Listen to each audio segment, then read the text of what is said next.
ప్రయాగరాజ్ క్షేత్రం త్రివేణి సంగమ క్షేత్రం. ఇక్కడ గంగా యమున నదులతో అదృశ్య రూపంలో సరస్వతి నది కలుస్తాయని నమ్మకం. ఇక్కడ పురాణాలకు సంబంధించిన అనేక పురాతన రహస్య దేవాలయాలు కూడా ఉన్నాయి. అటువంటి ప్రత్యేకమైన చారిత్రక ఆలయాలలో ఒకటి నాగవాసుకి ఆలయం. ఇది దారాగంజ్ లోని గంగా నది ఒడ్డున ఉంది. ఈ ఆలయం శివుని భక్తుడు నాగులకు రాజు వాసుకి అంకితం చేయబడింది. ఈ ఆలయం అమృతం కోసం సముద్ర మదనానికి సంబంధించిన ఒక పురాణ సంఘటనకు సంబంధించినది. వాసుకి ఆలయ చరిత్ర ప్రాముఖ్యత, నాగవాసుకి ఆలయానికి సంబంధించిన ప్రస్తావన అనేక పురాతన గ్రంథాలలో ప్రస్తావించారు. వీటి ద్వారా ఈ ఆలయం గురించి తెలుసుకోవచ్చు. ఈ ఆలయం శతాబ్దాల పురాతనమైనదని, కాలానుగుణంగా పునరుద్ధరించబడిందని నమ్ముతారు.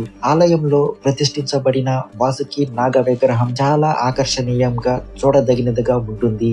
ఈ ఆలయం ముఖ్యంగా నాగపంచమి రోజున భక్తులతో రద్దీగా ఉంటుంది. సుదూర ప్రాంతాల నుంచి భక్తులు వాసుకి పూజించడానికి, అతని నుండి ఆశీర్వాదం పొందేందుకు ఇక్కడకు వస్తారు. ఇక్కడ పూజించడం వల్ల సర్పదోషం నుండి ఉపశమనం లభిస్తుందని, జాతకంలో కాలసర్ప దోష ప్రభావం కూడా తగ్గుతుందని నమ్ముతారు. నాగవాసుకి ఆలయం అత్యంత ఆసక్తికరమైన అంశం. సముద్ర మదనంతో ఉన్న సంబంధం. పురాణాల ప్రకారం దేవతలు, అసురులు అమృతం కోసం సముద్రాన్ని చిలకాలని నిర్ణయించుకున్నప్పుడు శ్రీ మహావిష్ణువు సూచనల మేరకు మందర పర్వతం కవ్వంగా వాసుకిని తాడుగా ఉపయోగించారు. నాగులకు రాజైన వాసుకి చాలా శక్తివంతమైన వాడు. దీనితో వాసుకి శరీరం మందర పర్వతం చుట్టూ కవ్వంగా చుట్టబడింది. ఇలా వాసుకిని ఒకవైపు దేవతలు, మరోవైపు అసురులు పట్టుకుని కవ్వం చిలకడం ప్రారంభించారు. ఇలా సముద్రాన్ని అమృతం కోసం చిలుకుతున్న సమయంలో వాసుకి శరీరం నుంచి కాలకూట విషం బయటకు వచ్చింది. ఈ విషాన్ని శివుడు మింగి తన కంఠంలో దాచాడు. అమృతం చిలికే